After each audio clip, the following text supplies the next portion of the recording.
Noong panahong iyon, may mga Pariseyong lumapit kay Jesus at tinangka na silugin siya sa pamagitan ng tanong na ito.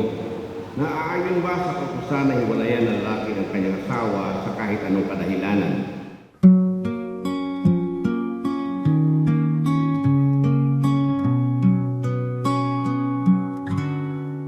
Sa bawat liham na aking sinulat, mga salitang hindi ko na ihayag.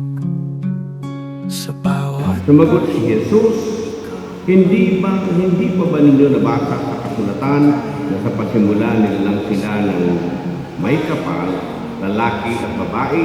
At sinabi dahil dito, iiwan ng lalaki ang kanyang ama at ina at magkasama sila ng kanyang asawa at sila'y magiging isa. at bawat linya, nandoon ang pag-ibig. Masasabi ko lang sa'yo, anak, baka mamahalin mo si Aryan. At saka yung hindi naman mawawala yung konting tampuhan. Kailan, kung ano yung nakita mong pagsama namin ni mama mo, igitan mo yun sa inyo ni Ariel. Hina ng aking mundo, ikaw Kasi sa mag-asawa, hindi maiwasan yung problema, yung mga pagsubok.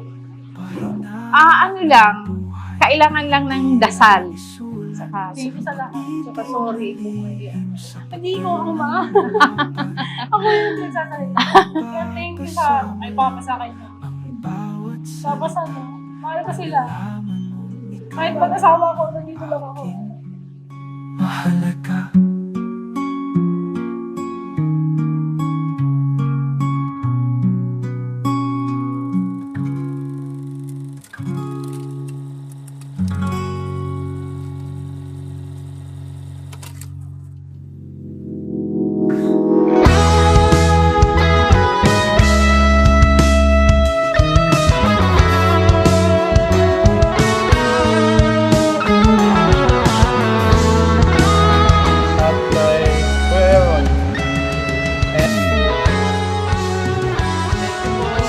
Salamat ya.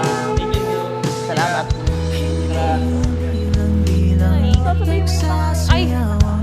Ay, wait, isa pa. Ate yo. Ayan, sa'yo. Lulubog lilitaw, lulubog lilitaw.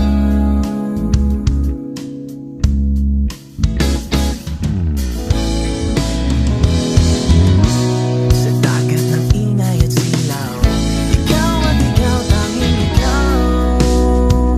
Di kita malimutan. Aking sinta, yan. Sino mag-akala na tayo pala yung nilaan ng Panginoon para sa isa't isa? Hindi ko masasabing perfect yung relasyon natin, pero masasabi kong totoo yung pagmamahal na meron tayo sa isa't isa. Sinta, sa harap ng Diyos nating at ng ating pamilya, nangako kong magiging mabuting asawa sa'yo at magiging sandigan mo ako sa lahat ng oras.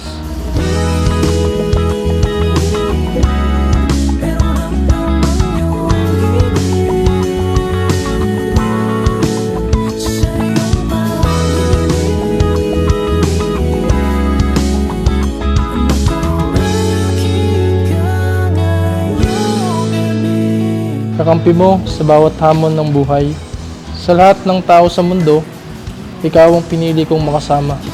Hindi dahil perfect ka, kundi perfect tayo together.